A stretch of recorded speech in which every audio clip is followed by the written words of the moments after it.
Itu aja udah itu cakep. Oke. Oke ya, kita buka dulu lah. Assalamualaikum warahmatullahi wabarakatuh. Kita mulai diskusinya menyoroti SP3 KPK yang dalam sejarah KPK ini baru pertama kali dikeluarkan. Untuk itu ada beberapa teman yang akan bicara, menyampaikan pendapat dan gagasannya terkait dengan topik ini. Kita melihat memang kalau pola atau SP3 ini terus berlanjut, ini akan membuat masa depan pemberantasan korupsi itu suram. Dan dengan sendirinya masa depan demokrasi bangsa ini juga akan mengalami proses-proses kesuraman lah ya, atau mengalami titik balik. Padahal kan pemberantasan korupsi itu adalah salah satu agenda penting dari reformasi.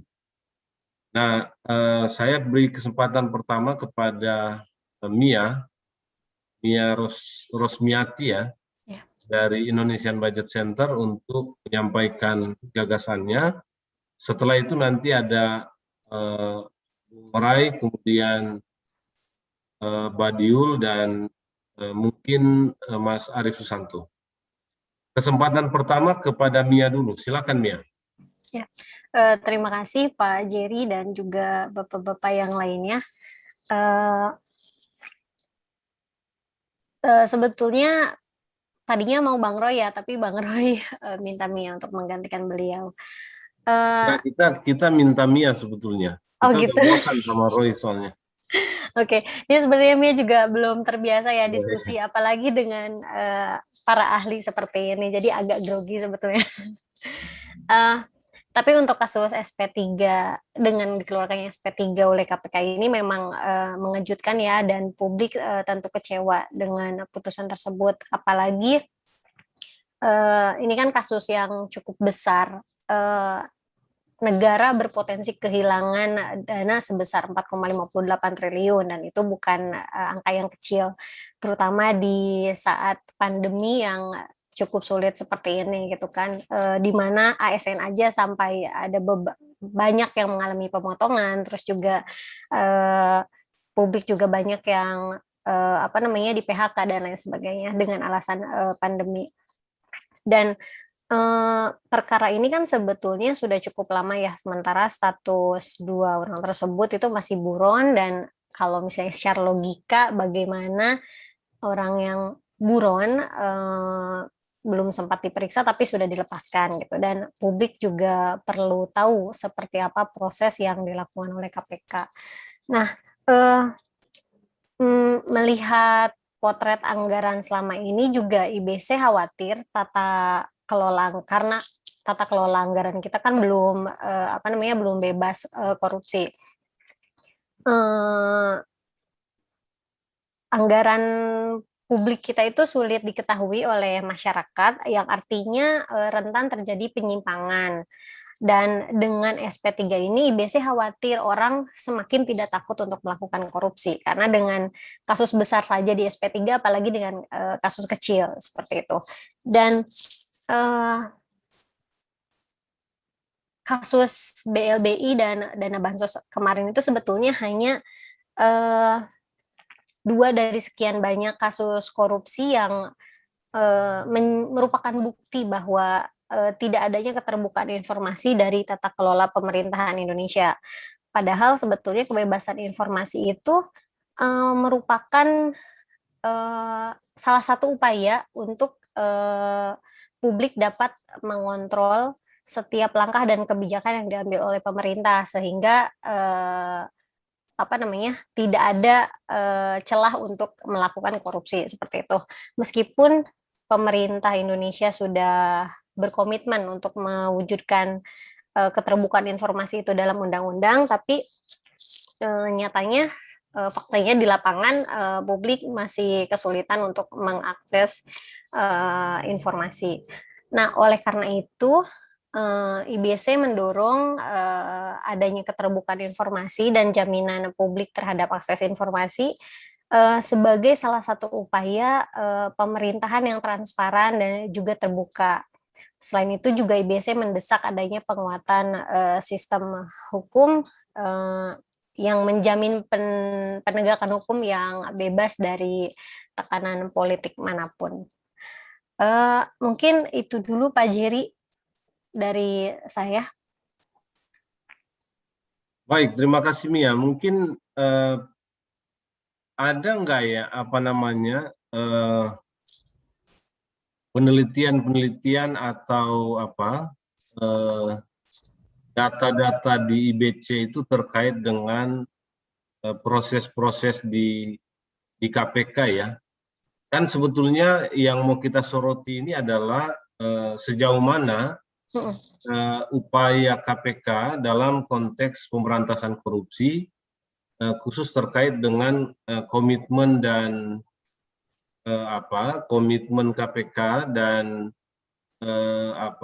mungkin penanganan kasus-kasus terakhir ya. Karena kan SP3 ini sebetulnya kita curigai ya merupakan salah satu indikator memang penanganan atau penindakan korupsi di KPK itu mengalami pelemahan ya atau mengalami kelemahan.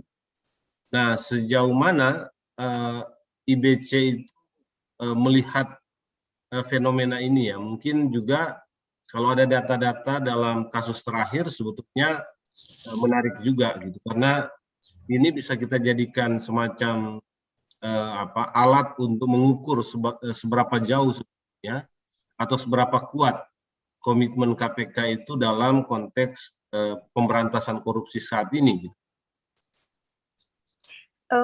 Sejauh ini IBC belum ada ya belum ada penelitian khusus terkait apa yang sedang dilakukan oleh KPK pada kasus yang sedang diusut oleh KPK.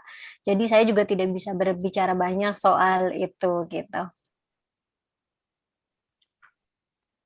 Oke, ya mungkin nanti prosesnya akan berjalan. Nanti kalau ada hal-hal yang mau dikomentari, boleh ya Nia ya, sebentar ya dalam perkembangan percakapan kita.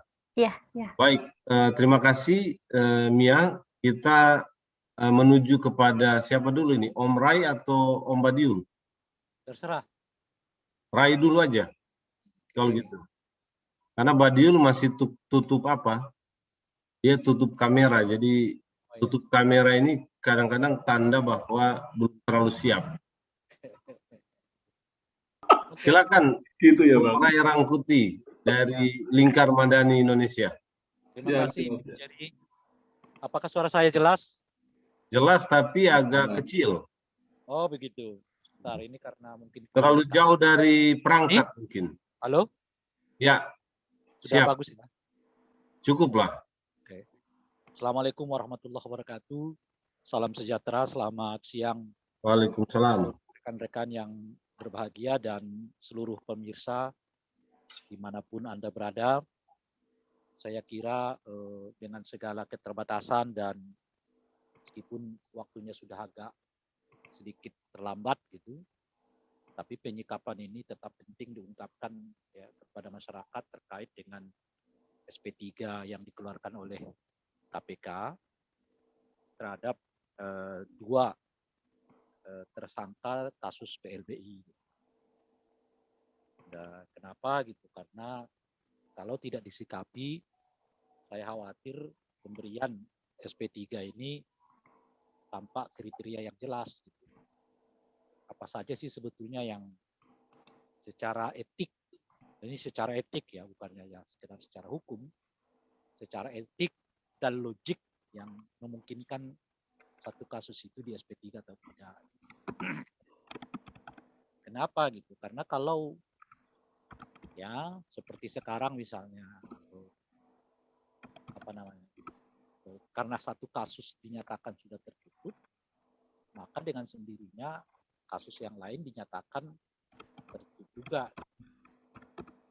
Nah, apakah tidak sebaliknya misalnya justru mungkin bisa dicari alat bukti baru dari kasus yang menyertanginya gitu. Jadi masuknya bukan dari kasus pokoknya, tapi dari kasus penyertanya. Nah, dan itu sangat mungkin. Kalau kasus penyertanya juga ditutup saat dimana kasus pokoknya memang setidaknya dinyatakan oleh Mahkamah Agung ya ditutup gitu, maka ya dengan sendirinya keseluruhan kasus itu jadi tertutup, sehingga kemudian istilah saya itu amat perih ya, amat sesak di dada kita mendengar bahwa ada uang besar 4,5 triliun rupiah digunakan untuk sesuatu yang kita tidak tahu apa manfaatnya bagi bangsa dan negara ini, apa gunanya bagi bangsa dan negara ini. Jadi uang negara habis, tapi ya tidak jelas manfaatnya, tapi tidak ada orang yang dapat dipersalahkan dari kesembronoan penggunaan dana negara itu, baik secara etik pun secara politik pun juga secara hukum gitu. Jadi tiga-tiganya lepas sekarang terkait dengan kasus BLBI itu. Ya, secara etik orang tidak mempersoalkannya sekarang karena ya bagaimana mempersoalkannya secara etik lagi karena kita nggak punya lembaga peradilan. Secara politik ya orang-orang yang tersangka terkait atau diduga terkait dengan kasus ini ya bebas, bahkan mungkin ikut serta melakukan aktivitas-aktivitas politik gitu. Dan sekarang secara hukum juga dinyatakan ya tidak ada peristiwa hukum di dalamnya, setidaknya itu merujuk kepada putusan Mahkamah Agung. Jadi uang negara hilang 4,5 triliun, kita nggak tahu siapa yang harus dipersalahkan. Dan lebih uniknya lagi, dari segi etik kita nggak tahu siapa yang salah. Dari segi apa namanya itu tadi hukum kita tidak tahu siapa yang harus bertanggung jawab. Jadi dari segi politik kita juga nggak tahu ya, siapa yang harus diberi sanksi atas kesia-siaan uang negara sebesar 4,5 triliun. Nah, jadi ya yang saya sebut tadi sesak pun lebih sesak lagi karena putusan ini dikeluarkan di tengah kita sedang berduka. Berduka karena apa? Berduka karena kita sedang dihadapkan dengan peristiwa terorisme. 2 kota diserang, dalam hal ini Makassar dan Jakarta. Dan di tengah-tengah itu KPK mengumumkan keluarnya SP3 terhadap ya, kasus yang sudah hampir puluhan tahun ditunggu orang penyelesaiannya dan ternyata penyelesaiannya anti klimaks. Apa anti klimaksnya? Ya itu tadi seluruhnya ternyata di SP3. Ya. Apa kasusnya ditutup, sebagiannya di SP3. Bukan seluruhnya ya, tapi sebagiannya ditutup. Ya, sebagiannya di SP3. Anti klimaks. Betul bahwa apa namanya? Tidak sepenuhnya penetapan ini merupakan apa namanya itu kegagalan KPK, itu betul. Nah, cuman saya sendiri masih mempertanyakan sebetulnya aspek legalitas pengambilan keputusan SP3. Dalam hal ini saya mau mengatakan cara menghitungnya seperti apa sih sebetulnya. Menghitung sesuai dengan ketentuan pasal 40 ayat 1 yang menyatakan bahwa memang KPK punya kewenangan ya untuk memberikan SP3 kalau dalam proses penyelidikan dan penyidikan ya sampai 2 tahun tidak dapat dibuktikan. Tapi pertanyaan saya justru adalah ngitung 2 tahunnya itu dari mana? Kalau misalnya kita rujuk kembali kasus ini. Kasus ini bermula tahun khususnya kepada 2 tersangka ini ya. Ya, putusan Mahkamah Agungnya diputus terhadap atas kasasi saat itu dikeluarkan 9 Juli 2019. Saat yang bersamaan ya proses penyidikan terhadap 2 orang yang sudah di SP3 itu dimulai. Itu kira-kira ya. Jadi kalau misalnya kita hitung Juli 2019 sebagai awalnya, itu artinya masih ada waktu sekitar Mei, Juni, 2 bulan sebelum masuk ke Juli 2019. Artinya kadaluarsanya belum sampai nih, 2 tahun. Itu kalau kita hitung sejak ya putusan MA apa namanya itu ya, menerima kasasi yang dimintakan oleh saudara Sat. Itu Juli 2019. Nah, kalau dihitung sejak putusan KPK luar biasa ditolak oleh Mahkamah Agung, itu pertanggal 16 Juli 2020. Artinya bahkan masih ada waktu 1 tahun 2 bulan sebelum masa berakhirnya tuh selesai. 2 tahun itu. Kalau itu misalnya kita hitung. Nah, kalau kita hitung sejak saudara SN dan istrinya dinyatakan tersangka oleh KPK, tepatnya 19 Juni 2019, itu artinya masih ada 1 bulan ke depan supaya bisa dinyatakan 1-2 tahun. Karena 19 Juni 2019 berarti masa berakhirnya 19 Juni 2021. Sekarang masih April, besok Mei, nah, setelah itu baru 1 bulan gitu. Setelah ya penetapan saudara SN berserta istrinya sebagai tersangka. Jadi di sini pertanyaan saya. Jadi kalau kita mulai dari 3 hitungan, pertama sejak MA mengabulkan kasasi SAT yaitu 9 Juli 2019, atau dihitung sejak MA menolak upaya hukum luar biasa KPK ya 16 Juli 2020, atau sejak saudara SN bersama istrinya ditetapkan tersangka yaitu 19 Juni 2019. Jadi keseluruhan ini 3 peristiwa ini belum genap sampai 2 tahun. Makanya saya kira pemberian SP3 yang dilakukan oleh KPK ini terlalu terburu-buru.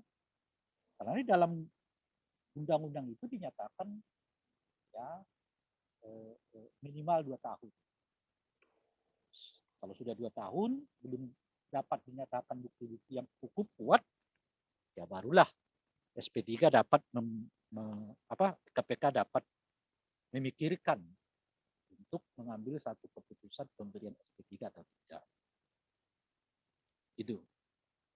Nah, jadi ini saya kira apa yang saya sebut sebagai keterburu-buruan KPK, karena itu yang saya tanyakan dasarnya di mana nih SP3 gitu. Karena pada tingkat tertentu menurut saya belum memenuhi unsur seperti yang dinyatakan di dalam Undang-Undang KPK. Itu 2 tahun dalam proses penyelidikan ataupun penyidikan. Itu yang pertama. Nah, yang kedua, saya kira juga menafsirkan pasal seperti disebutkan dalam Undang-Undang KPK itu apa namanya itu ya? Tidak seperti mudah sekarang gitu loh. Jadi tidak semudah itu pemberiannya. Artinya apa gitu? Artinya selama kasus itu masih memungkinkan untuk terus-menerus disidik oleh KPK, saya kira mereka tidak perlu terlalu terburu-buru untuk mengeluarkan satu keputusan yang bersifat SP3. Gitu.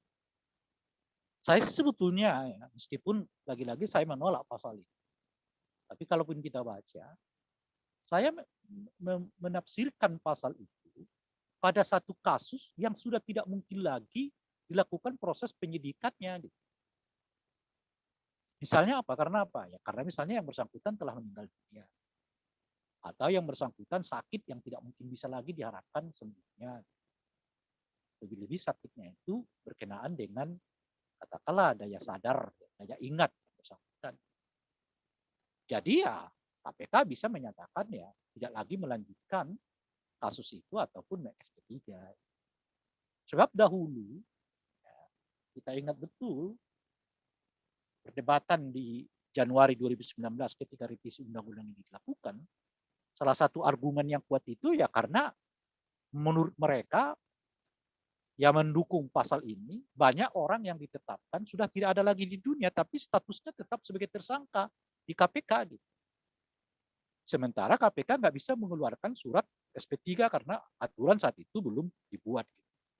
Artinya apa? Gitu? Artinya kalau kita kembali ke filosofi pengeluaran SP3 itu, SP3 itu dikeluarkan bagi kasus yang dianggap tidak mungkin lagi bisa diteruskan. Kenapa gitu ya? Karena faktornya yang disebutkan tadi, misalnya karena yang bersangkutan meninggal dunia atau sakit yang tidak mungkin bisa diharapkan lagi sembuhnya. Lalu bagaimana menghentikan kasusnya? Ya SP3 gitu. Tapi kalau masih memungkinkan disidik, ya, dicari data-data baru ya, yang memungkinkan kasus itu disidik ulang, saya kira tidak perlu KPK terburu-buru untuk menetapkan atau mengeluarkan SP3. Gitu. Apalagi sudah ya dalam proses yang sebetulnya hampir final ya. Nah, itu yang saya maksudkan. Tinggal mereka gali terus. Kan kalau bunyi pasal itu kan tidak mewajibkan mereka mengeluarkan SP3. Hanya bersifat opsional, boleh. Jadi kalau mereka nggak pergunakan, ya tidak apa-apa. Tunggu saja sambil dicari terus, digali terus yang memungkinkan bahwa ya dugaan yang yang disangkakan oleh KPK itu bisa dibuktikan di lapangan. Seperti yang saya sebutkan tadi, kalau kita tidak bisa dapatkan dari pokok perkaranya, ya mungkin bisa didapatkan dari perkara penyertanya. Gitu. Jadi tidak dari atas ke bawah, boleh jadi dari bawah ke atas dulu, dari penyertanya dulu, baru kemudian ke atasnya. Dan kalau dalil KPK itu karena kasasi saudara saat dikabulkan oleh Mahkamah Agung, yang itu adalah pokok perkaranya, maka dengan sendirinya kira-kira begitu ya, turunannya nggak bisa diproses. Itu logik memang, logik gitu, cara berpikirnya. Gitu. Tapi kalau kita mau coba balik, kenapa KPK tidak coba masuk dari perkara penyertanya, meskipun tentu dalam proses penyelidikannya tentu mau saya langsung mungkin nanti ke pokok perkaranya. Nah, itu justru tapi kalau dengan di SP3 sekarang ya segala sesuatunya sudah tertutup. Jadi pokok perkaranya nggak kekejar, penyertanya juga enggak. Di Indonesia umumnya kejadiannya itu adalah dimulai dari penyerta. Jadi bukan kepada pokok perkaranya, bukan kepada aktor utamanya, tapi dimulai dari ya, lingkaran-lingkaran aktor intelektualnya. Pokok perkaranya itu. Di Indonesia umumnya perkaranya cara mengurai ya masuk gitu. Dimulai dulu dari lingkaran-lingkarannya. Setelah lingkaran-lingkarannya dapat, seringkali justru mandek. Jadi lingkarannya yang kena, aktor utamanya malah nggak dapat. Biasanya begitu kalau di Indonesia. Nah ini agak kebalikan nih. Aktor utamanya dianggap nggak kena, dengan sendirinya ya penyertanya nggak kena. Padahal selama ini kan selalu penyertanya dulu yang kena, ya. Baru kemudian dicari ke aktor utamanya, meskipun kemudian ujung-ujungnya aktor utamanya juga seringkali nggak kena juga. Gitu. Jadi itu pokok persoalannya di KPK itu. Nah, sekalipun begitu, ya, masih ada waktu sebetulnya untuk menunggu keputusan dari Dewan Pengawas. Ya. Karena kita tahu seminggu setelah putusan itu dikeluarkan oleh KPK, ya, KPK berkewajiban menyampaikan laporan kepada Dewan Pengawas terkait dengan pemberian SP3 itu. Sekarang kita tunggu. Mudah-mudahan ada kabar baik dari Dewan Pengawas terkait dengan jawaban atau pertanyaan yang saya sampaikan atas tadi. Sejak kapan sih sebetulnya dihitung? 2 tahun itu dihitung sejak kapan? Apakah sejak ya putusan kasasi saudara saat itu diterima oleh MA Itu artinya 9 Juli 2019 atau sejak upaya hukum luar biasa KPK ya, TMA itu ditolak oleh MA yaitu 16 Juli 2020 atau sejak saudara SN beserta istrinya dinyatakan tersangka yaitu sejak 19 Juni 2019. Dari 3 kategori ini satu pun menurut saya belum ada sampai ke hitungan 2 tahun seperti yang disyaratkan di dalam undang-undang KPK. Nah, di sini ya tentu kita berharap Dewan Pengawas bisa mencari jawab pertanyaan ini sehingga ya, kita bisa melihat akuntabilitas, rasionalitas, pertimbangan hukum yang kuat mengapa kasus ini tiba-tiba diputuskan SP3 oleh KPK. Dan seperti kita ketahui bahwa SP3 ini tidak yang terakhir kali dan itu juga dinyatakan oleh KPK. Ini justru awal bagi kemungkinan dikeluarkannya berbagai SP3. Nah, saya khawatir dengan pola yang seperti ini kepada mereka yang buron dari pengejaran KPK sehingga sampai sekarang nggak bisa disidik oleh KPK ya kasusnya gitu. Nah, itu juga punya potensi akan di SP3 oleh KPK juga. Saya tidak tahu mungkin apakah akan apa namanya akan mengimbas ke kasus Harun Masiku misalnya yang sampai sekarang nggak jelas di mana keberadaannya dan kasus Harun Masiku ini sudah mulai masuk ke tahun kedua nih. Jadi kalau KPK tidak segera memastikan status hukum mendapatkan saudara Harun Masiku ya bisa-bisa ya, kasusnya seperti yang terjadi saat ini karena dinyatakan hilang tidak dapat ditemukan sementara kasusnya sudah hampir 2 tahun ya kemudian dipertimbangkan untuk diberikan SP3 kita nggak tahu karena seperti yang tadi disebutkan tadi KPK sendiri mengatakan ini bukanlah akhir dari SP3 justru ini adalah awal dari kebijakan pemberian SP3 kepada para mereka yang tidak dapat lagi atau dinyatakan tidak dapat lagi diungkap kasusnya itu akhirnya kemudian di SP3-kan oleh KPK. Nah, kasus Harun Masiku ini sudah masuk ke tahun kedua ya kita nggak tahu ini akan seperti apa nasibnya. Nah yang terakhir tentu ini makin menguatkan kita bahwa revisi undang-undang KPK yang kemarin itu sangat tidak menguntungkan bagi upaya pemberantasan korupsi.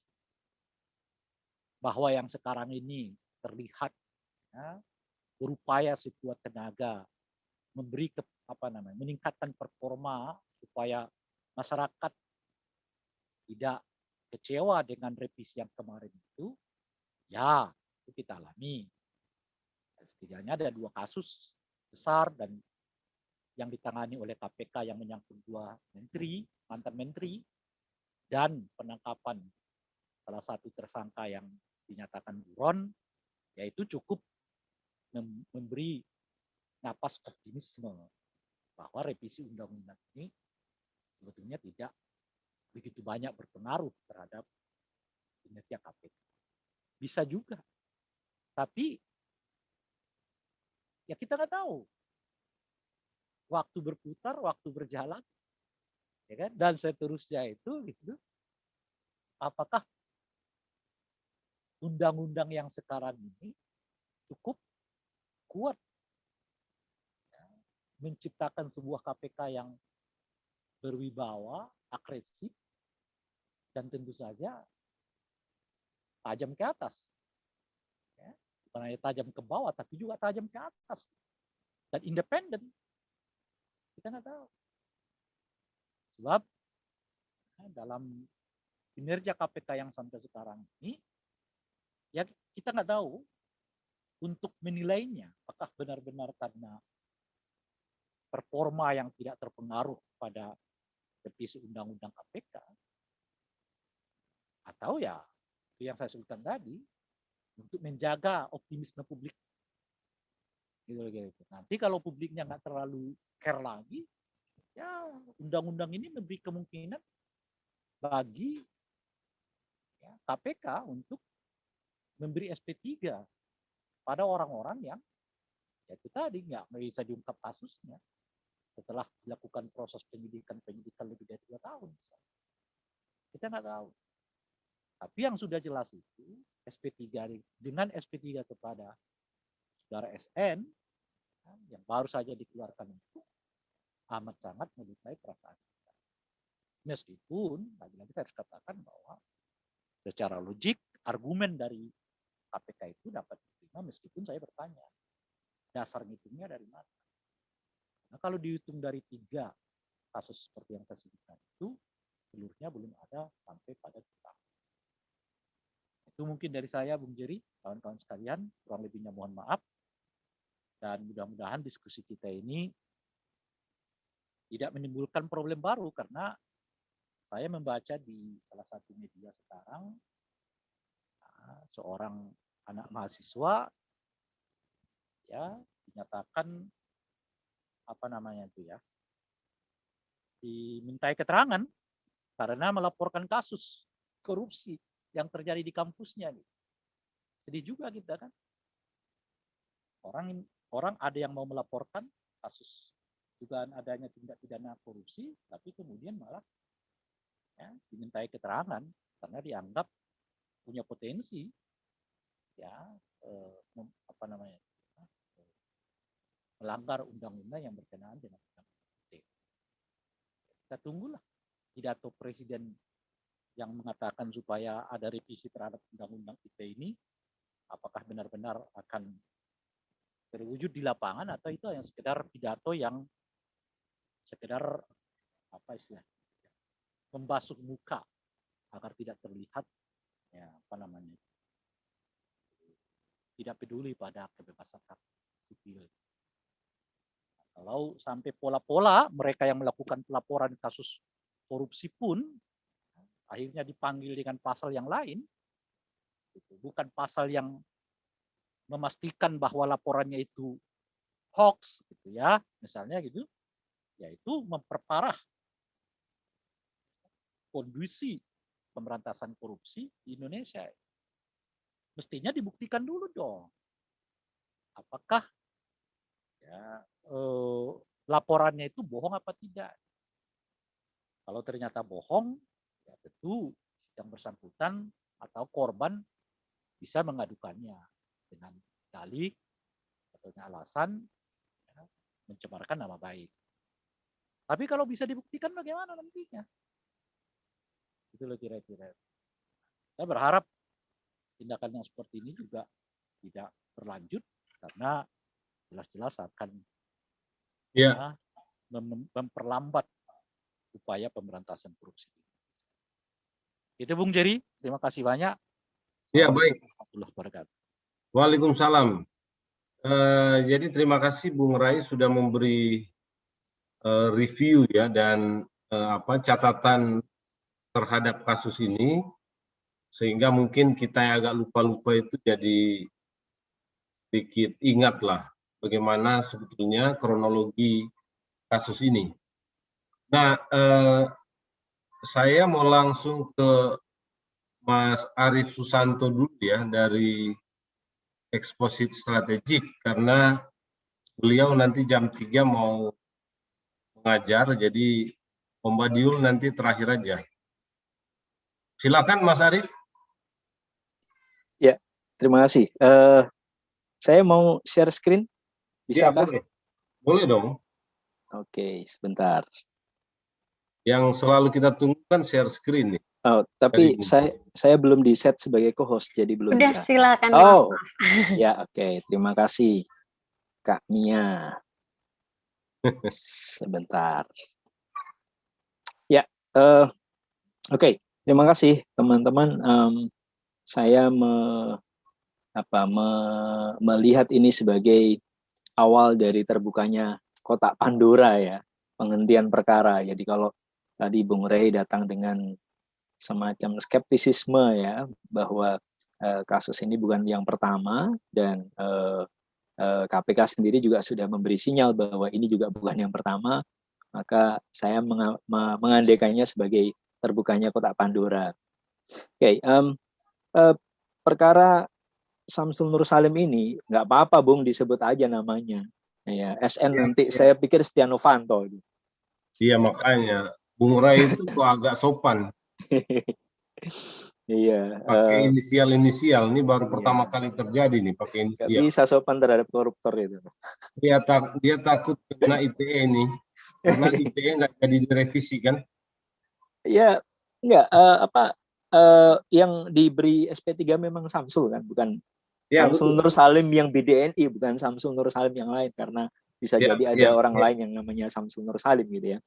Nah, bagi saya perkara ini sebenarnya sudah bisa diprediksi sejak September 2020 ketika Undang-Undang KPK disahkan oleh DPR ya dalam persekongkolan jahat dengan pemerintah.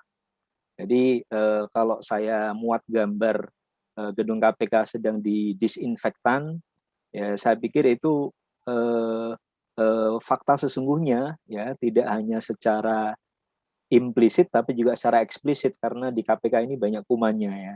Jadi memang harus didisinfektan. virus. Banyak virus, betul, banyak virus. Nah, kalau kita kembali kepada persekongkolan jahat untuk merevisi Undang-Undang KPK, di sana ada banyak sekali pasal yang menjadi bagian dari upaya untuk melakukan pelemahan sistemik, melakukan pelemahan dari dalam. Salah satu di antaranya adalah kehadiran Dewan Pengawas. Ya, saya masuk dari Dewan Pengawas untuk kemudian melihat para komisioner nantinya. Nah, yang problematik dengan Dewan Pengawas ini adalah bahwa mereka mengambil sebagian peran penegakan hukum. Ini mengherankan kalau kita membuat bandingan misalnya. Polisi itu punya komisi kepolisian, ya, tapi komisi kepolisian itu tidak terlibat dalam upaya penegakan hukum. Jadi mengherankan kalau komisioner KPK KPK secara kelembagaan ya punya kewenangan untuk melakukan penyadapan dan juga penyitaan, tapi untuk bisa melakukan itu mereka harus izin sama Dewan Pengawas. Demikian pula SP3. Ya, jadi bagi saya mengherankan, Dewan Pengawas itu kan mestinya, misalnya nih soal penyadapan, KPK menyadap seseorang atau beberapa orang gitu ya. Nah, nanti dalam pembuktiannya kalau seandainya itu dilakukan secara ilegal, maka bisa diajukan ke Dewan Pengawas untuk dimintakan pandangan. Sama halnya dengan misalnya nih kasus Firly kemarin kan, dia naik helikopter gitu ya, peristiwanya sudah terjadi gitu ya. Karena peristiwanya sudah terjadi, dia diajukan ke Dewan Pengawas untuk dimintakan pandangan etisnya, kan begitu mestinya. Jadi bukan Dewan Pengawas dimintain izin untuk melakukan penegakan hukum. Penegakan hukum itu bagian dari kewenangan KPK kok. Dia tidak membutuhkan izin siapapun karena undang-undang memang sudah memberikan otoritas. Sama halnya kalau misalnya nih di jalan misalnya seseorang tidak mengenakan seat belt atau nggak mengenakan helm lalu dia di stop oleh polisi lalu lintas, ya memang itu otoritasnya. Jadi polisi nggak perlu izin siapapun untuk menyetop para pelanggar undang-undang lalu lintas karena memang undang-undang memberikan otoritas, kan begitu mestinya. Nah, dalam kasus SP3 ini juga mengherankan bahwa sampai hari ini sangat sedikit hal yang bisa kita dengar dari bukan hanya komisioner KPK tapi juga dari Dewan Pengawas yang sebenarnya juga terlibat di dalam dikeluarkannya SP3 ini. Yang kedua, memang betul bahwa undang-undang menyebutkan KPK dapat menghentikan penyidikan dan penuntutan perkara. Tapi memang ini problematik seperti tadi juga ditunjukkan oleh Bung Rey. Kalau kita kembali pada undang-undang terdahulu, ya KPK tidak berhak untuk mengeluarkan SP3 ya karena memang logik yang ingin dibangun adalah bahwa KPK pertama harus berhati-hati untuk tidak secara ceroboh ya menjadikan seseorang sebagai tersangka korupsi. Terutama karena korupsi ini adalah bagian dari kejahatan luar biasa, maka kalau KPK tidak diberikan kewenangan untuk menerbitkan SP3, ya mestinya nomor satu KPK harus berhati-hati tadi, lalu nomor dua adalah bahwa KPK harus bisa menyelesaikan tunggakan perkara, istilahnya begitu ya, tunggakan perkara.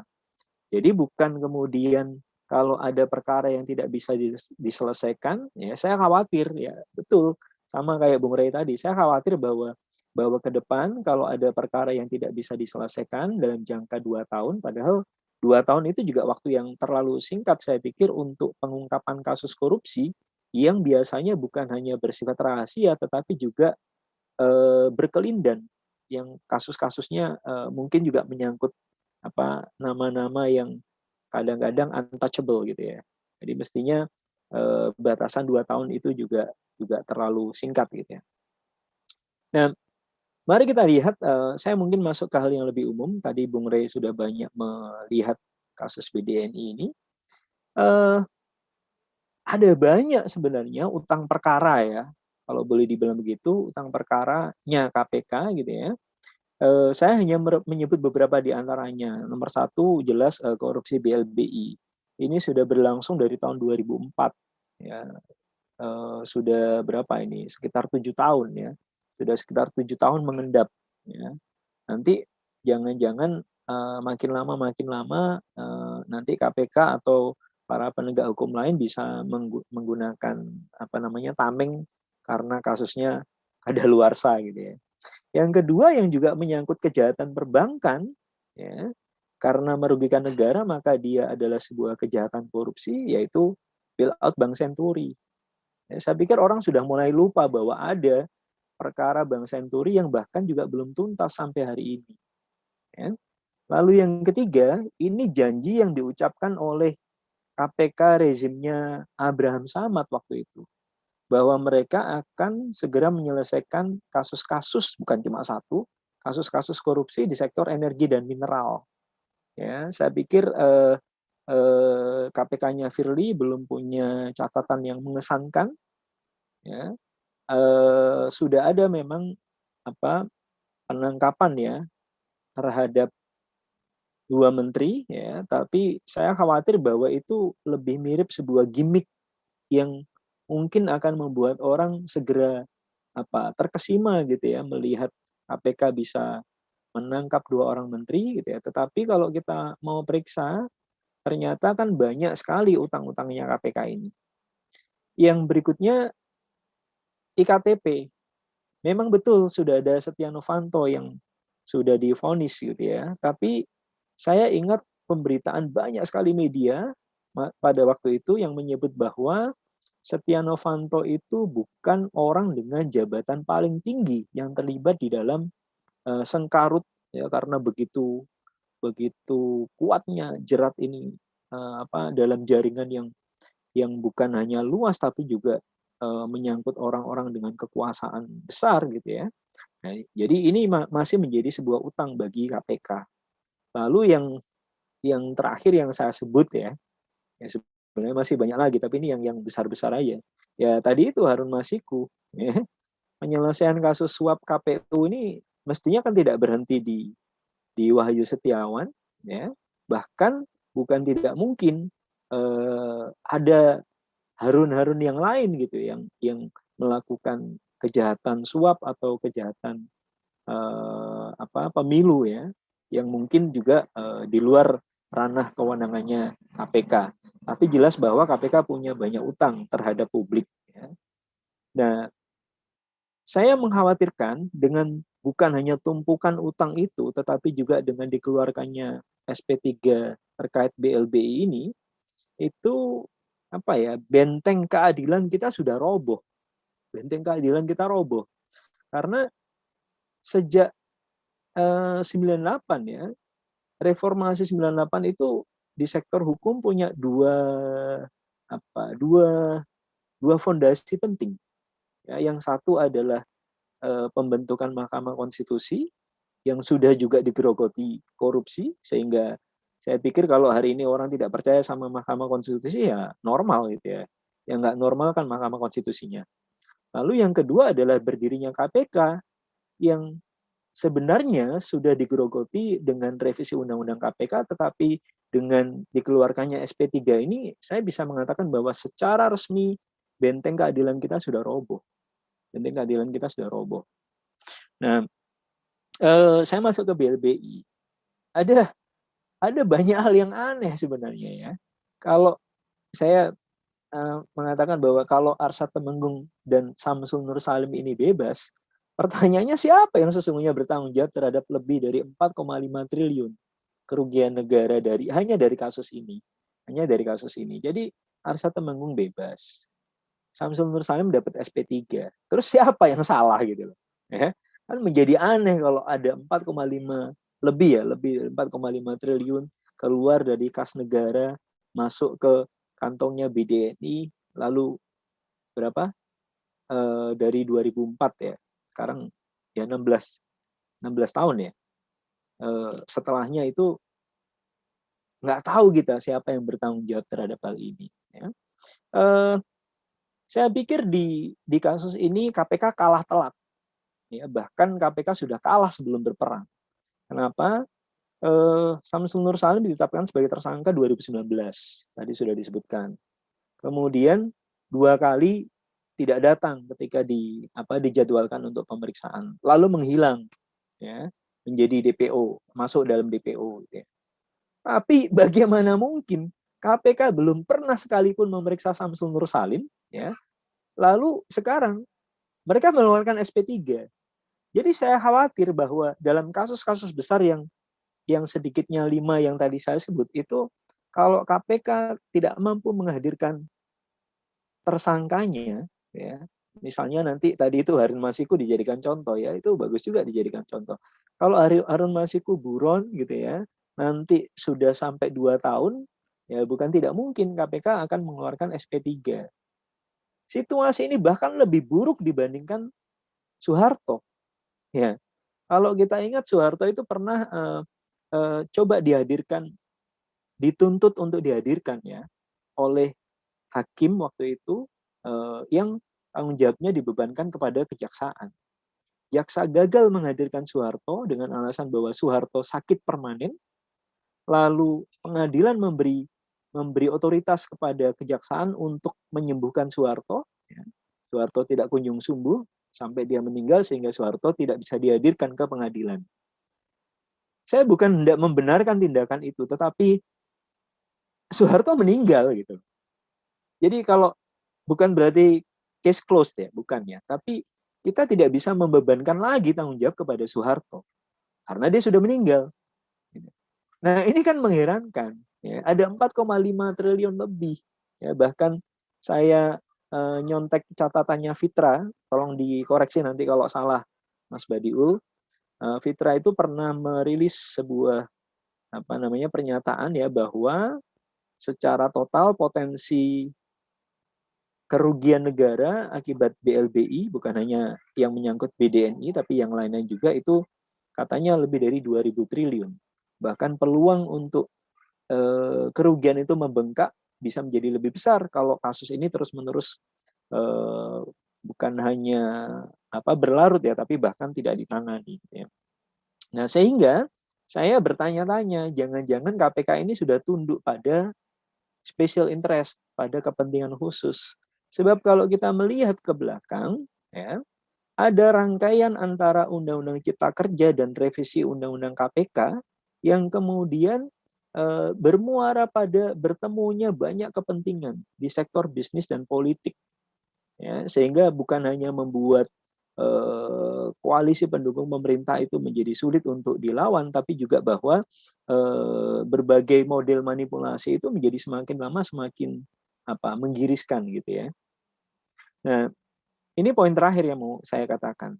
Ya, dengan demikian sebenarnya kita membutuhkan penguatan agenda anti korupsi. Ya. Ini gambar waktu teman-teman menyampaikan protes ke KPK ya karena ada orang yang dicari oleh KPK sampai diare waktu itu. Nah, tapi kita lihatlah IPK Indonesia mengalami penurunan untuk yang kedua kalinya sejak tahun 99. Jadi ada yang salah dengan rezim ini secara keseluruhan. Ya, saya tidak hanya menyoroti KPK, tetapi saya pikir sekarang korupsi sudah mencapai level yang katakanlah paripurna gitu ya, karena ada di hampir semua cabang kekuasaan, skalanya makin lama makin besar, dan penegakan hukumnya itu melempem. Saya pikir kalau saya geser sedikit ke pemerintah, kita ingat bahwa anti korupsi itu menjadi bagian dari janji kampanye presidensial, bukan hanya di 2019 tapi juga di 2014. Ya.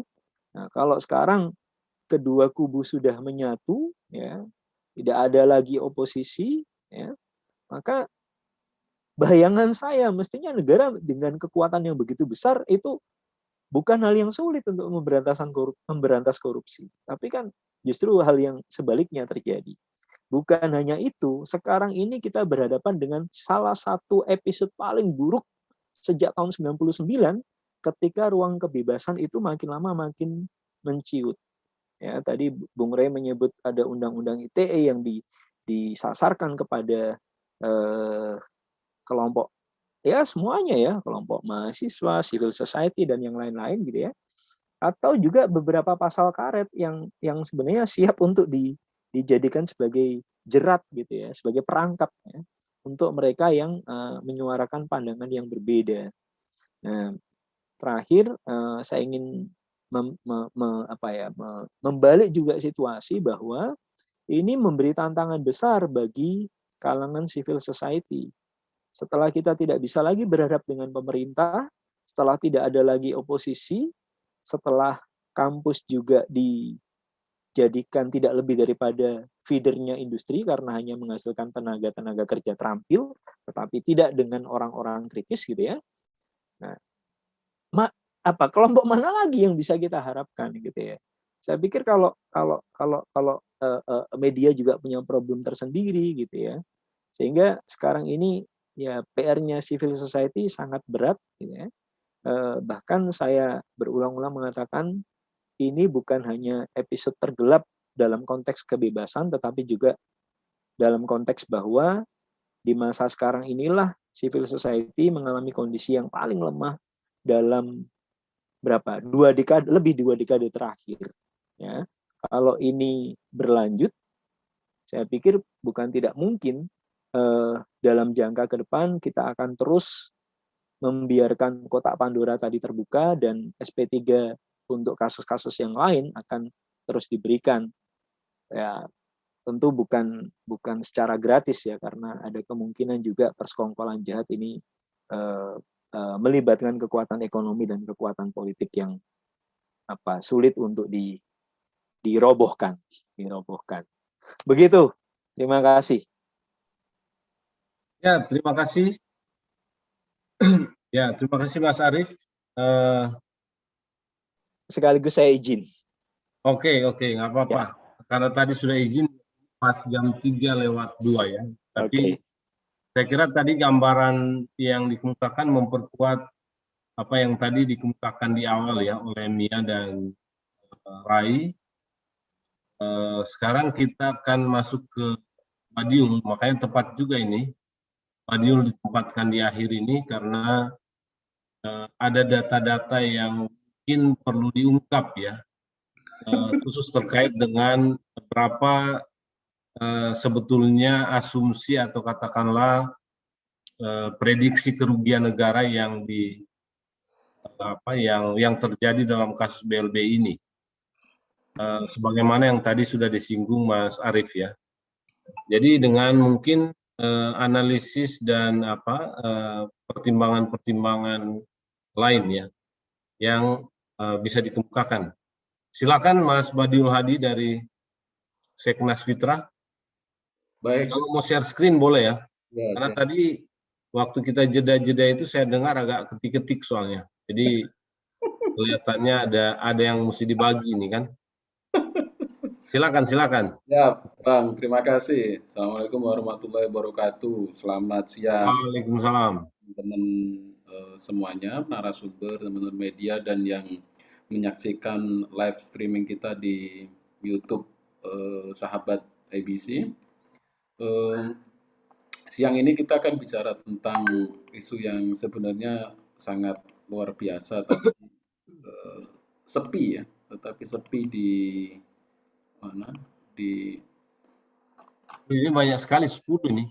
ya Karena data-data kerugian negara jadi boleh banyak lah. iya. Jadi Lanjut. ini jadi apa ya, semacam persoalan kita bersama Ya. bahwa isu ini sangat penting, tetapi respon publik sangat minim. Nah, ini menjadi pertanyaan kita, kegelisahan kita tentunya yang bergerak di isu anti korupsi, yang masih punya energi untuk melakukan itu. Nah, saya membuat tema ini ya, menguak fakta SP3 KPK. Mudah-mudahan ini bisa memberikan gambaran selain yang pandangan terkait kasus ini, selain yang sudah disampaikan oleh Mbak Mia, Bang Jerry, Mas Arief, dan Bang Ray, bahwa saya ingin memulainya dari sini, ya, bahwa indeks korupsi kita tadi sebenarnya sudah disinggung. Target capaiannya itu sebenarnya juga nggak muluk-muluk sih ya. KPK itu setiap tahunnya sebenarnya juga secara kinerja tidak memenuhi target yang mereka rencanakan sebenarnya ya. Kalau dilihat dari data ini misalnya di 2016 yang cukup baik tercapai targetnya 36, di angka 36 kemudian tercapai di 37. Nah, selebihnya ke sini 2017 sampai 2019 itu angkanya terus mengalami penurunan kan, kayak gitu kan. Indeks persepsi korupsi kita ini, dan ini sebenarnya juga menjadi salah satu, bisa menjadi indikator bagaimana kinerja KPK selama ini di dalam membangun gerakan anti korupsi di Indonesia. Karena indeks persepsi ini menjadi sangat penting. Ini meskipun bukan cuma KPK ya, Ul ya. Ini Ya, kan indeks persepsi korupsi ini untuk semua kan, karena lembaga yang menangani korupsi tidak hanya KPK tentunya ya. betul. Ya, Ini lanjut. secara keseluruhan ya. Ya. Itu. Tapi secara kelembagaan memang KPK mentargetkan angka-angka ini. Kan, gitu. Ya. Nah, kemudian ini kerja yang selalu menjadi ditunggu-tunggu masyarakat ya, ditunggu-tunggu masyarakat, OTT. Ini selalu menghebohkan beritanya kalau terjadi OTT. Tapi pada faktanya kita bisa melihat angkanya ya, angka OTT yang dilakukan oleh KPK, ya trennya cukup baik ya, tetapi fluktuatif. Misalnya tahun 2015 itu ada 5 OTT, kemudian 2016 18 OTT, naik cukup drastis di tahun 2017 23 OTT, kemudian naik lagi menjadi 30 OTT, dan yang terakhir turun di tahun 2019, mungkin karena periode akhir ini ya, masa kepemimpinan terus kemudian agak lesu atau apa, turun menjadi 21 OTT. Mudah-mudahan bukan karena faktor lesu itu, tapi memang ada penurunan. Artinya sebenarnya kalau kita lihat kasus tindak pidana korupsi di Indonesia itu masih sangat masif, ya, masih sangat masif terjadi. Ini dari sisi ini ya, dari sisi OTT-nya kan kayak gitu. Belum dari laporan-laporan yang disampaikan oleh masyarakat misalnya. Masyarakat itu menyampaikan informasi kalau di laporan KPK itu di tahun 2019 itu hampir mencapai 6.000 kasus yang dilaporkan oleh masyarakat kepada KPK. Saya kira angka ini luar biasa sekali ya. Cuman kan ya tidak semuanya bisa ditindaklanjuti ya. Belum semuanya ditindaklanjuti oleh KPK. Nah, terkait SP3 saya sebenarnya mau masuk melalui sisi ininya dulu, tadi prolog aja ya, bahwa ada statement kebijakan yang sangat menggelisahkan publik sejak akhir 2019 dengan pembahasan super kilat revisi undang-undang ini yang kemudian berdampak sangat-sangat sistemik di dalam konteks pelemahan upaya pemberantasan korupsi di Indonesia. Tidak hanya kepada KPK secara kelembagaan, tapi kepada semangat pemberantasan korupsi di Indonesia secara keseluruhan. Pasal 40 ini menjadi semacam menjadi momok ya bagi upaya pemberantasan korupsi kita. Karena KPK diberikan kewenangan yang sebenarnya tidak perlu melakukan ini, tetapi kemudian ya tidak tahu apakah ada hal-hal lain di luar yang bisa kita lihat sehingga kemudian pasal ini keluar. Bahwa kita semuanya sepakat revisi undang-undang KPK ini adalah langkah mundur pemberantasan korupsi di Indonesia. Itu sejak awal ya sudah disampaikan. Setiap revisi itu sudah disampaikan karena mulai menggeser semangat yang selama ini dibangun sejak awal lahirnya KPK ini. Nah, ini yang saya kira menjadi keprihatinan kita bersama. Kalau misalnya kita lihat kasus SP3 yang terbaru yang pertama kali dikeluarkan oleh KPK itu sebenarnya ini juga aneh ya. Jadi ada sebagian pandangan bahwa korupsi ini kan kejahatan luar biasa, extraordinary crimes, dan kemudian juga kejahatan kemanusiaan, dipandang sebagai kejahatan kemanusiaan.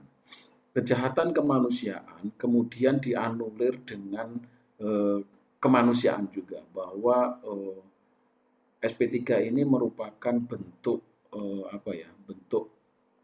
rasa kemanusiaan kita, bahwa orang yang sudah sakit macam-macam itulah. Nah, itu yang situasinya menjadi seperti itulah, jeruk makan jeruk lah kayak gitu ya. Nah, ini saya kira juga menjadi catatan penting bagi kita, bagaimana kemudian ini akan selalu menjadi problem ke depan. Dan saya tidak tahu apakah kita sebagai masyarakat sipil mampu mendorong perubahan revisi kembali Undang-Undang KPK, setidaknya menghapus pasal ini nantinya, dan beberapa pasal yang dipandang memiliki potensi melemahkan sistem semangat pemberantasan korupsi di Indonesia. Pasal ini juga sangat politis sebenarnya kalau kita lihat ya. Kalau kita lihat ini sangat politis, nuansanya sangat politis.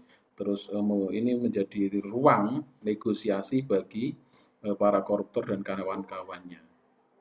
2 tahun. Selama ini ramai di publik 5 tahun ya. Ternyata di dalam undang-undang 2 tahun.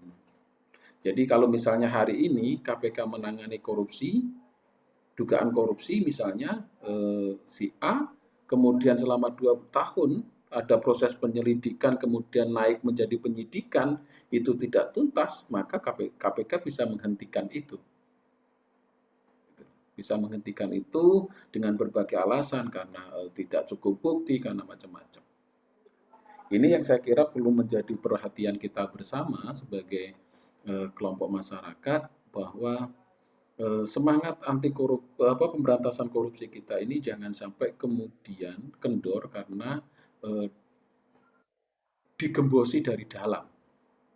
Dan kita sebagai kelompok masyarakat sipil harus terus menggaungkan semangat pemberantasan korupsi ini meskipun di tengah situasi sedang pesimis, skeptis, dan yang lain-lain. Bisa sharing.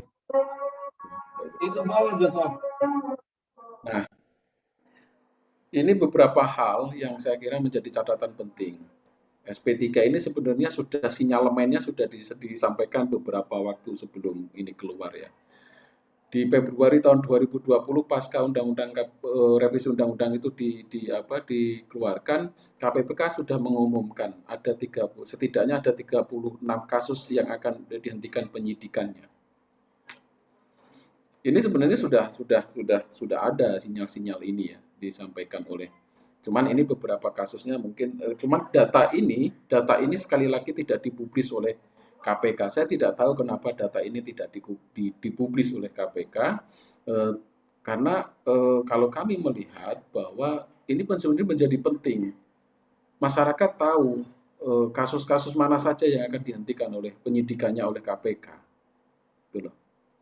Sehingga masyarakat bisa mengontrol benarkah ketika kemudian KPK memutuskan 36 kasus ini dihentikan penyidikannya, masyarakat tahu, oh iya, kasus ini kami misalnya kalau problemnya adalah kurangnya barang bukti, nah misalnya masyarakat di luaran sana ada yang bisa menambahkan bukti, kan itu akan lebih baik, kan kayak gitu. Meskipun di dalam pasal 40 ayat 3 dan itu dinyatakan misalnya dan seterusnya, itu ada beberapa ayat setelah di pasal 40 itu dijelaskan ada penghentian itu bisa kemudian dibuka kembali ketika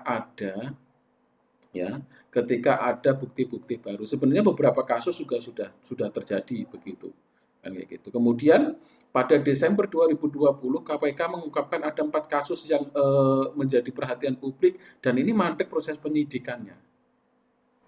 Ya.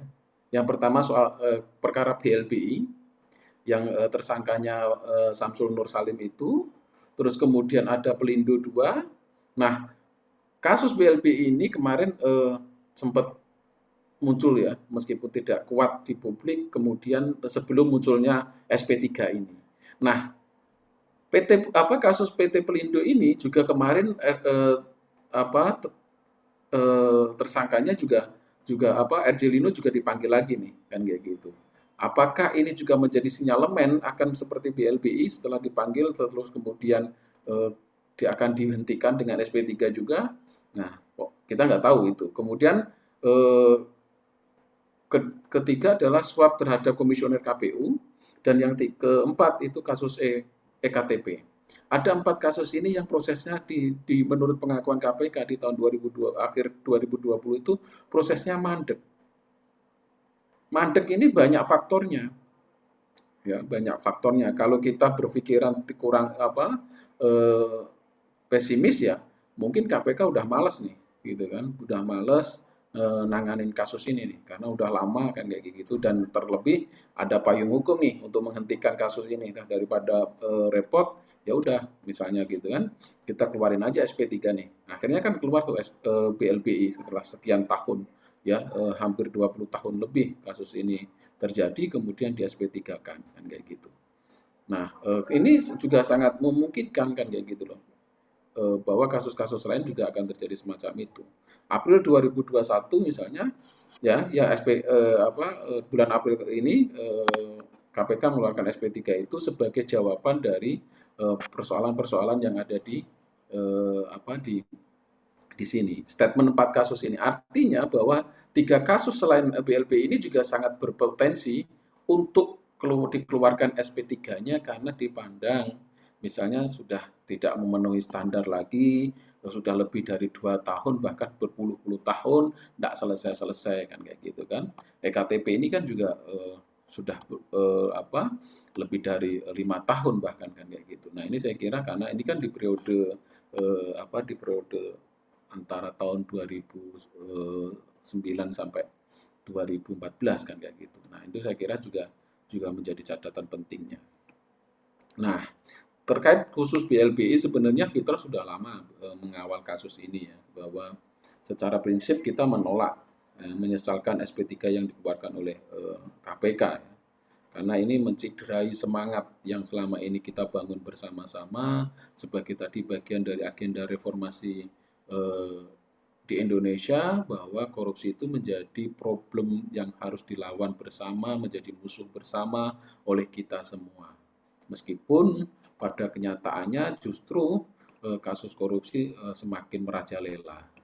Kemudian SP3 membuktikan apa yang menjadi kekhawatiran publik selama ini, bahwa KPK itu dilemahkan. Kalau selama ini kita masih bingung, apa iya sih, nah, ternyata kan benar juga tuh. Gitu. Kemudian kalau kita merujuk pada hasil audit BPK tahun 2020, khusus BLB ini ditaksir merugikan negara mencapai 138,4 triliun dari total ya 144 triliun yang dikucurkan oleh BI.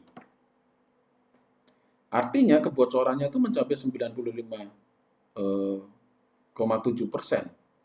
Ya, ini dari objek audit yang dilakukan oleh BPK tahun 2020 itu terhadap Bank Indonesia, kemudian 40 bank penerima BLBI dengan rincian 10 bank beku operasi, 5 bank take over, dan 118 bank beku kegiatan usahanya, dan 15 bank dalam likuidasi. Ini hasil audit BPK tahun 2020. Kerugian negara itu mencapai 138 triliun. Nah, kemudian hasil audit 2027 yang terkait dengan BDNI ya itu ya, yang terkait dengan SN itu tadi, itu 4,5 triliun ya, yang terbaru itu.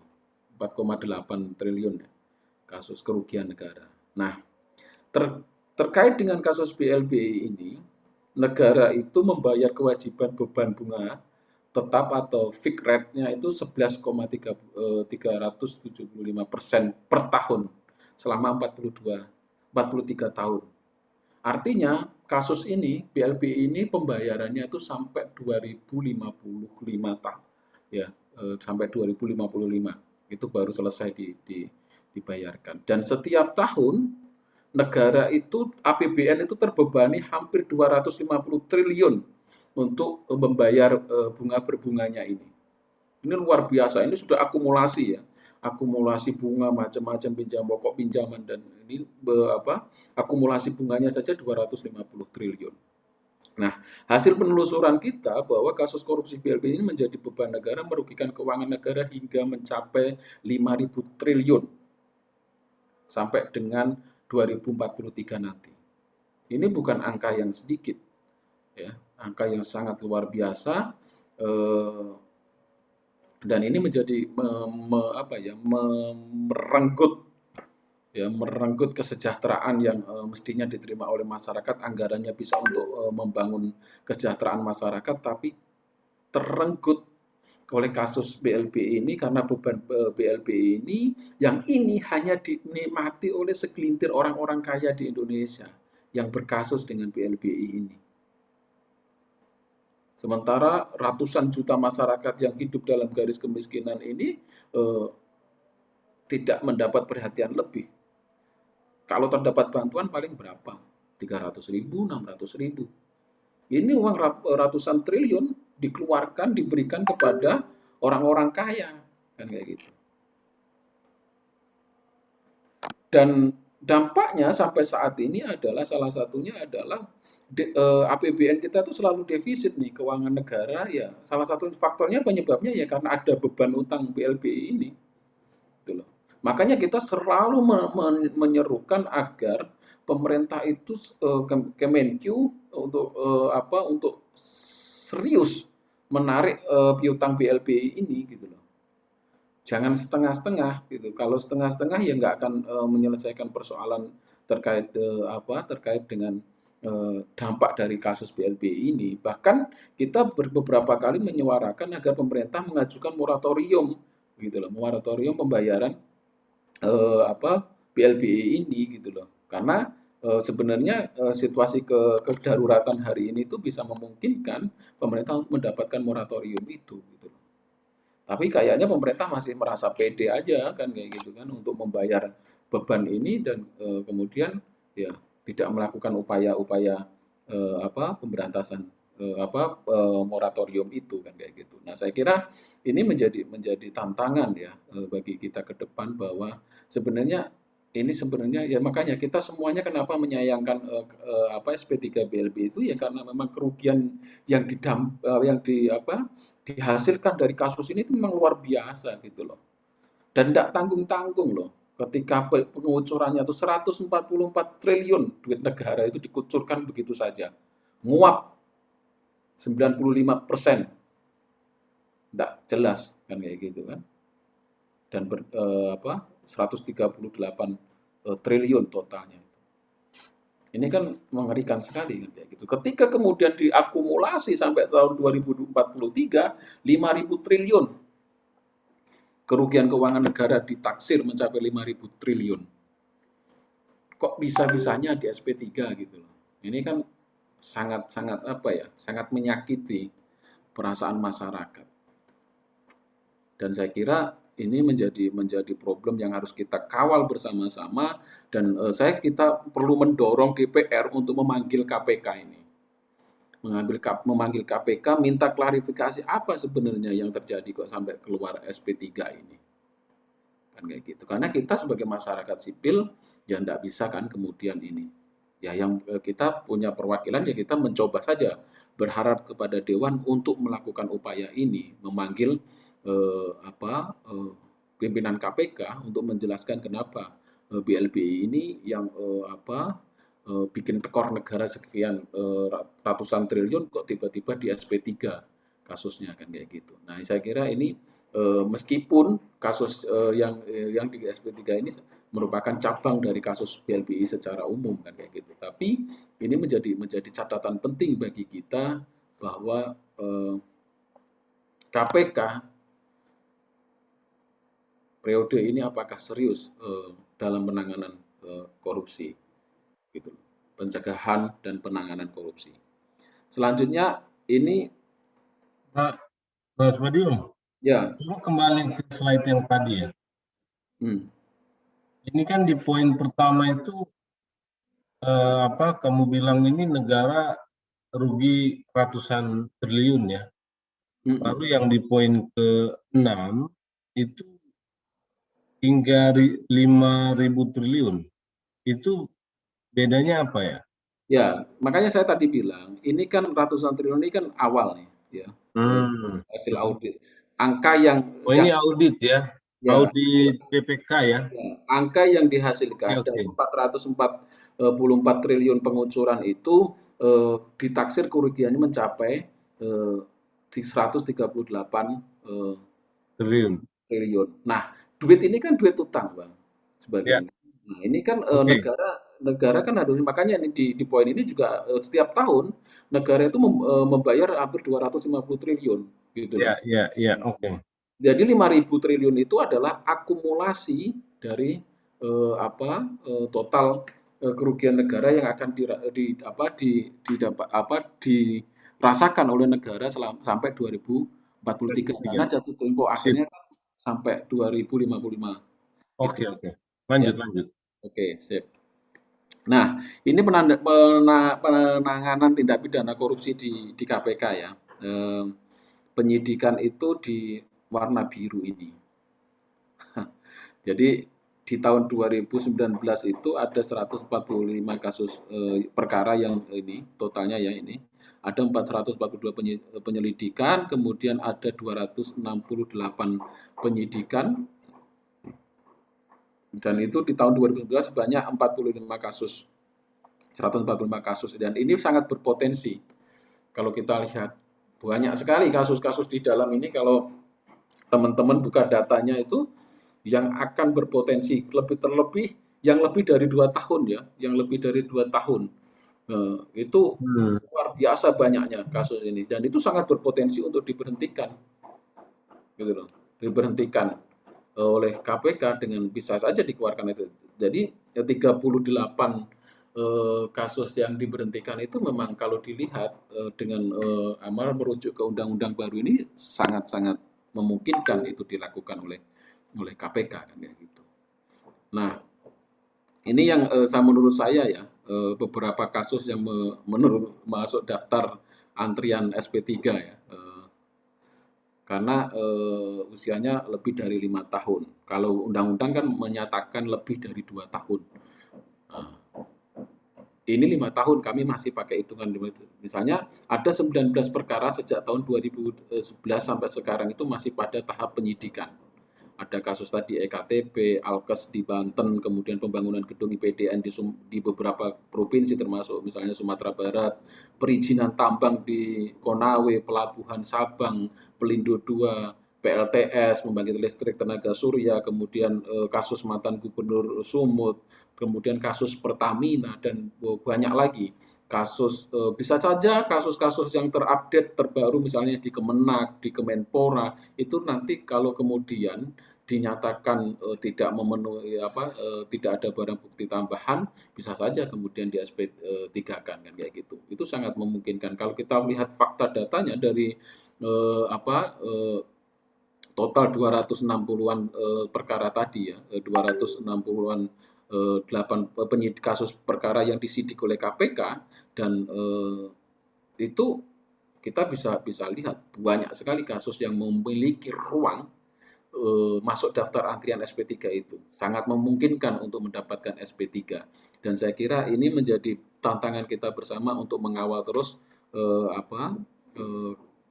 proses-proses yang dilakukan oleh KPK. Kita masih berharap bahwa KPK membangun semangat ini, pemberantasan korupsi ini lebih kuat lagi. Meskipun trennya sekarang lebih pada konteks pencegahan, tetapi saya kira penindakan juga menjadi sangat penting untuk dilakukan oleh KPK. Nah, ini kinerja keuangan yang dimiliki oleh KPK ya. KPK itu anggarannya pagunya itu tahun 2019 itu 923 miliar ya. Dan terrealisasi 896 miliar. Ini tren anggaran di KPK ya. Dan yang warna biru ini adalah realisasinya, kemudian warna merah ini adalah pagunya. Dan trennya memang rata-rata 95-97% ya, serapan anggaran yang bisa dilakukan oleh KPK di 3 belanja pokok ini, belanja gaji, belanja barang, belanja modal, kan kayak gitu. Nah itu. Nah kemudian kita juga bisa melihat dari penanganan perkara KPK yang di laporan tahun 2019 itu, KPK menyumbang pendapatan negara bukan pajak sebesar 330,6 miliar. Ya, terdiri dari gratifikasi ada 3,3 miliar, pendapatan uang sitaan itu ada 173,6 miliar dari tindak pidana korupsi, kemudian TPPU ada 6,4 miliar, pendapatan uang pengganti hasil tindak pidana korupsi ada 121 miliar, pendapatan penjualan hasil lelang itu ada 4,3 miliar, kemudian yang TPPU kemudian ada 3,2 miliar yang tindak TPK kayak gitu kan. Dan pendapatan denda itu 17,8 miliar. Kita bisa lihat ini mungkin dulu ya, awal-awal ini Presiden pernah menyinggung bahwa kalau anggarannya gede kemudian sumbangsinya kecil ya buat apa kan kayak gitu. Saya kira ini menjadi catatan sindiran yang luar biasa ya terhadap KPK, bahwa harus sebagai cambuk bagi KPK untuk selalu memperkuat diri, memperbaiki upaya-upaya pemberantasan korupsi di Indonesia. Saya kira itu Bang Jerry, terima kasih. Mohon maaf jika ada yang kurang berkenan. Baik. Assalamualaikum warahmatullahi wabarakatuh. Waalaikumsalam. Ya, terima kasih Mas Badiun. Saya kira presentasi terakhir ini memang memperlihatkan SP3 ini sebetulnya punya persoalan ya. Ada problem serius di balik pemberian atau keluarnya SP3 KPK itu terhadap Samsul Nur Salim dan siapa satu lagi Nur Salim.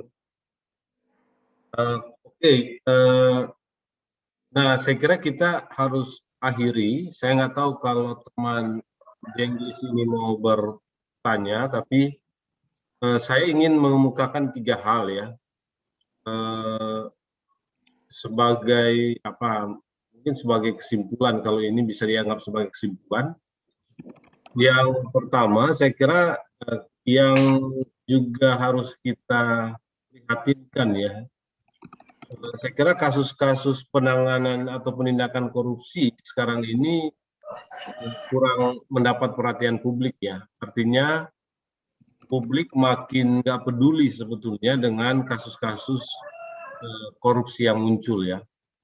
Dan saya nggak tahu apakah ini bagian dari agenda setting ya media atau seperti apa. Tapi ketidakperhatian publik seperti ini menurut saya membuat ruang untuk melakukan manipulasi dalam proses pemberantasan korupsi itu makin terbuka gitu. Nah, kasus kalau kita lihat kasus BLBI ini dan pemberian SP3 ini sebetulnya kan nilai kerugiannya itu besar ya, sebagaimana di bagian akhir tadi Mas Badiul itu katakan. Tapi sayang publik tidak memberi perhatian serius gitu. Dan saya kira bukan hanya publik ya, lembaga-lembaga yang terkait dengan upaya untuk mendorong pemberantasan korupsi atau penyelamatan uang negara itu juga diam ya. Tadi disinggung DPR, saya kira dalam kasus SP3 ini kita nggak dengar juga suara kritis DPR ya terhadap kasus ini. Nah, apakah ini bagian dari koalisi yang sudah dominan sekali di DPR atau seperti apa itu kita nggak tahu. Tapi kasus ini menunjukkan ada keanehan, ada kejanggalan dan pemberian SP3 ini tidak berdiri sendiri ya. Kalau kita lihat mungkin dia bagian dari upaya pengkondisian sejak lama ya, sehingga dia kemudian bisa keluar SP3. Nah, apalagi sebetulnya Samsul Nur Salim dan Ice Nur Salim ini sebetulnya juga bukan orang yang taat hukum ya, karena sebagaimana tadi Arief bilang, mereka dipanggil 2 kali tapi tidak pernah hadir, bahkan kemudian kena status buron, tetapi dalam status buron itu kemudian KPK mengeluarkan SP3. Nah ini aneh saja, meskipun secara hukum pasal 40 tadi untuk KPK nomor berapa tadi, tahun 2019 itu bisa dilakukan, tapi sebetulnya kan itu hanya satu kriteria saja. Itu satu indikator untuk melakukan SP3 ya. Nah, harus ada variabel lain yang tadi dijelaskan panjang lebar oleh Rai untuk tetap menghidupkan kasus ini, apalagi kalau nilai kerugian negara itu ratusan triliun per tahun ya. Dan itu sudah diaudit oleh BPK. Dan potensinya sampai 2043 sebagaimana prediksi Seknas Fitra tadi bisa sampai 5.000 triliun kerugian negara. Karena harus membayar per tahun 250 triliun. Jadi saya kira mungkin kita ingin ya dalam kesempatan ini juga membangun atau mendorong supaya publik juga mau terlibat dalam kasus-kasus pemberantasan korupsi, khususnya kasus-kasus ya dalam hal ini kasus BLBI ini, karena nilai kerugiannya uang rakyat itu besar sekali. Itu yang pertama ya, jadi ini yang kita prihatinkan, perhatian publik dan lembaga-lembaga yang terkait dengan penegakan korupsi atau pemberantasan korupsi itu rendah sekali. Parlemen dan saya kira mungkin pemerintah ya. Yang kedua, saya kira kasus SP3 terhadap 2 orang ini, Samsul Salim dan Ice Salim ini akan menjadi presiden bagi munculnya SP3 baru dengan menggunakan pasal 40 tadi. Apa yang dikemukakan oleh Arief dan Badiul, saya kira kemungkinan SP3 itu akan terjadi di kasus-kasus itu. Nah, kalau kita lihat kasus-kasus itu adalah kasus-kasus besar yang melibatkan kekuatan atau aktor-aktor politik besar sebetulnya. Nah, karena itu kuat dugaan dalam waktu dekat akan ada SP3 lagi terhadap kasus-kasus itu. Nah, kalau itu terjadi memang kita nggak bisa menutup mata bahwa ini adalah bagian dari settingan jangka panjang sebetulnya. settingan jangka panjang ya, karena misalnya ada kasus IKTP, ada kasus Pelindo, dan ada banyak kasus lain yang tadi sudah disebutkan, termasuk sebetulnya kasus baru di tahun 2019 soal Harun Masiku ya. Dan kita menduga Harun Masiku itu juga melibatkan kekuatan atau aktor-aktor politik kuat di balik itu yang sampai sekarang terjamah. Dan kita lihat kasusnya atau proses penanganan di KPK juga nggak begitu tidak transparan memang, dan kita nggak tahu sejauh mana. Jangan-jangan itu juga bisa dikatakan masuk kategori mandek ya, atau penyelidikannya atau penyidikan itu tidak berjalan gitu. Jadi kemungkinan besar dalam waktu dekat akan ada lagi kasus SP3 baru atau SP3 baru ya terhadap kasus-kasus yang tadi disebutkan. Karena itu mungkin ini perlu juga kita kritisi dan kawal terus ya, supaya SP3 itu tidak keluar. Nah, yang ketiga, saya kira pasal 40 dalam Undang-Undang KPK revisi terakhir tahun 2019 itu bagian dari planning ya, planning lalu ya, ketika revisi Undang-Undang KPK itu didorong begitu gencar baik oleh pemerintah, DPR dan DPR khususnya, dan banyak elit politik lainnya. Saya kira skenario SP3 ini nggak bisa kita baca sekarang ya dari sisi telaah dan analisis kasusnya. Tapi skenario SP3 ini sudah berjalan dalam konteks dulu ketika Undang-Undang KPK itu direvisi. Jadi ada bayangan seperti itu ya, dalam jangka waktu 2 tahun kasus-kasus itu bisa di SP3-kan.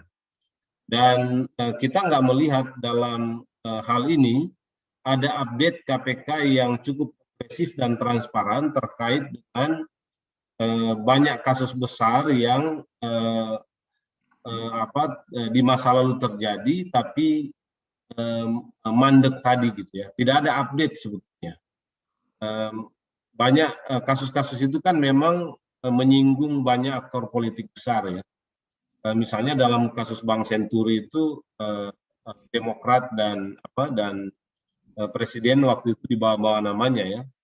Kemudian juga dalam kasus Pelindo saya kira banyak aktor politik besar yang dikaitkan ya atau disebut-sebut karena begitu juga dengan kasus IKTP. Ada mantan Menteri Dalam Negeri yang waktu itu kuat sekali disebut-sebut ya dalam kasus itu, bahkan disinggung oleh hampir semua orang yang diperiksa terkait dengan kasus IKTP, tetapi sampai sekarang belum terjamah gitu ya. Dan mungkin juga ini ada kaitannya dengan penguasa ketika itu ya. Gitu. Jadi ini kasus-kasus besar ya, yang saya kira yang saya katakan ini mungkin bagian dari skenario sama dengan kasus BLBI terkait dengan revisi Undang-Undang KPK dengan memasukkan pasal 40 tadi, di mana kasus bisa kadaluarsa dalam jangka waktu 2 tahun ya. Jadi kita tinggal menunggu kasus-kasus ini di SP3 oleh KPK. Itu karena sebetulnya ada banyak kasus ini sudah lebih dari 2 tahun. Nah, yang terakhir, saya kira kasus BLBI ini dan banyak kasus lain itu memang syarat kepentingan politik. Dan karena itu kita curiga bahwa dalam kasus ini juga KPK mengalami intervensi-intervensi politik atau juga sebetulnya terlibat dengan pemufakatan yang nggak benar gitu ya. Saya kira kasus pencurian barang bukti oleh staf ya atau karyawan KPK yang hari ini diputus dan diberhentikan itu juga sinyal bahwa secara internal KPK ini punya problem ya. Gitu ya. Kalau ada kasus pencurian barang bukti, berarti kan prosedur dan mekanisme internal itu tidak lagi ketat. Dan ini bisa menjadi indikasi ya masuknya permainan-permainan perkara itu dalam kasus-kasus yang ada di KPK.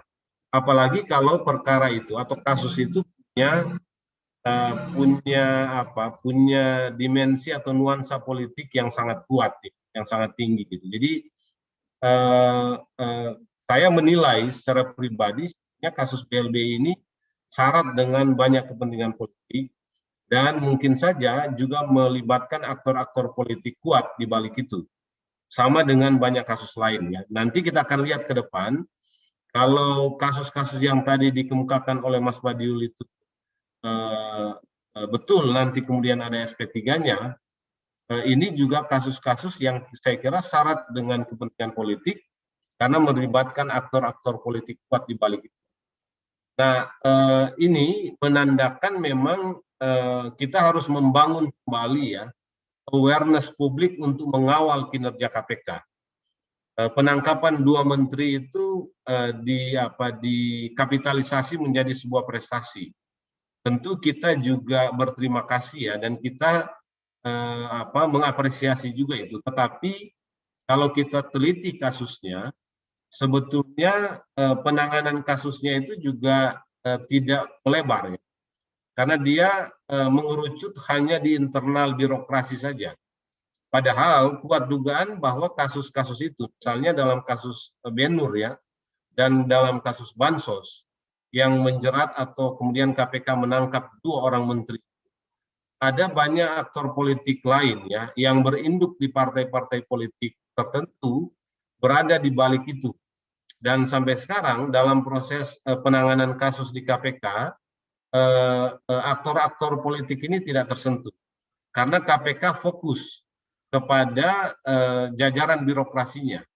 Ini karakter yang kita lihat dalam penanganan kasus ya, atau pola yang kita lihat dalam penanganan kasus yang menjerat atau menangkap 2 menteri ini ya, kasus Bansos untuk menteri sosial dan kasus Ben-Nur untuk menteri menteri ini yang dari Menteri Kelautan ya, Menteri Kelautan. Nah, jadi kita perlu mendorong publik untuk mulai membangun kesadaran lagi karena proses-proses korupsi itu berjalan dan KPK sebagai lembaga pemberantasan korupsi terdepan itu agak permisif dalam menangani kasus-kasus korupsi atau lebih terbatas ya, dan tidak lagi dalam spirit pemberantasan korupsi yang digariskan di awal reformasi 98. Nah, saya kira itu PR kita memang masih sangat panjang. Dan terima kasih saya kira keterlibatan kita, khususnya teman-teman yang bersedia bicara menjadi narasumber, dan mungkin ada satu teman media yang setia menyaksikan dari awal sampai akhir, atau bahkan yang menyaksikan lewat channel YouTube Sahabat IBC. Saya kira begitu kita akhiri, atau apakah ada lagi yang mau disampaikan? Kalau tidak, saya kira kita akhiri saja ya. Sudah cukup apa yang kita kemukakan, nanti hal-hal lain kita tunggu perkembangan dan nanti terus akan kita sikapi. Begitu, saya kira sekali lagi terima kasih untuk semua teman, Rai Rangkuti, Badiul Hadi, dan Mia Rosmiati dari Indonesian Budget Center secara khusus ya, karena menyiapkan akun Zoom-nya IBC ini untuk kita gunakan menyampaikan ya gagasan kita dan opini kita terkait dengan persoalan SP3 yang dikeluarkan KPK. Saya kira begitu, kita tutup. Wassalamualaikum warahmatullahi wabarakatuh. Terima kasih.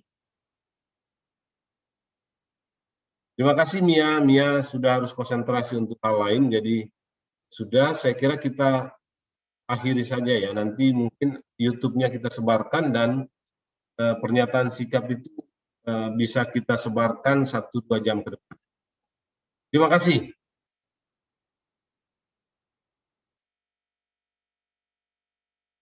Biar diedit dulu nanti YouTube-nya tuh. Ya, nanti Mia tolong diedit ya, dipaskan supaya enak didengar dan ditonton. Apalagi ada kampanye tuh. Ya. Makanya bahaya tuh. Oke, makasih Mia ya. Mia sedang fokus ke hal lain. Dia tadi sudah minta izin, jadi Rapat sudah ya. bisa dimatikan ini akun Zoom-nya. Ya udah ya. Supaya Mia bisa lebih konsentrasi di bisnis urusannya. Terima kasih ya. Yuk, sip. Saya live ya. Tinggal nunggu ini. Apa? Dari Bang Re aja nunggu organik. Oh iya, itu jauh lebih penting. Ya. SP3 karena menyangkut perut kita sendiri tuh. Demokrasi nasi, siap. Aduh. Oke, sip ya. Yuk, dah. Thank you. Rilisnya gimana? Mia itu lagi sibuk, nggak bisa dia. Terus gimana? Itu tinggal nyatuin aja tuh antara tulisan Arif. Badiul. Nah, karena aku habis ini harus bergerak juga. Ngeri. Bung Badiul, Iya, tiga kali bisa sehari, dijawab jangan lupa. Badiul kan lagi di kantor. Ya, 3 kali sehari. Nanti ku kirim yang punya Arif itu. Ya. Yuk. Oke, dia harus 1-2 jam ke depan supaya kita bisa sebar kan. Ada teman-teman yang udah nanya ini siapa Bung ini Young List ini sudah nanya juga. Sudah jadi kok, Arif sudah bikin, Rai udah pertegas ini. Karena di Arif itu tidak ada kajian hukum pasal 40 tadi. Nanti mungkin Badiul bisa tambah juga. Ya. Yuk. Yang Arif belum punya kan? Udah punya belum, Ul? Belum. Ya nanti aku kirim. Aku udah baca sih, sudah oke itu. Cuma dia lebih kepada analisis politiknya lah. Dari sisi hukum yang tadi Ray tulis itu udah bisa ditambahkan. Sama yang PowerPoint itu. Ya. Sip ya.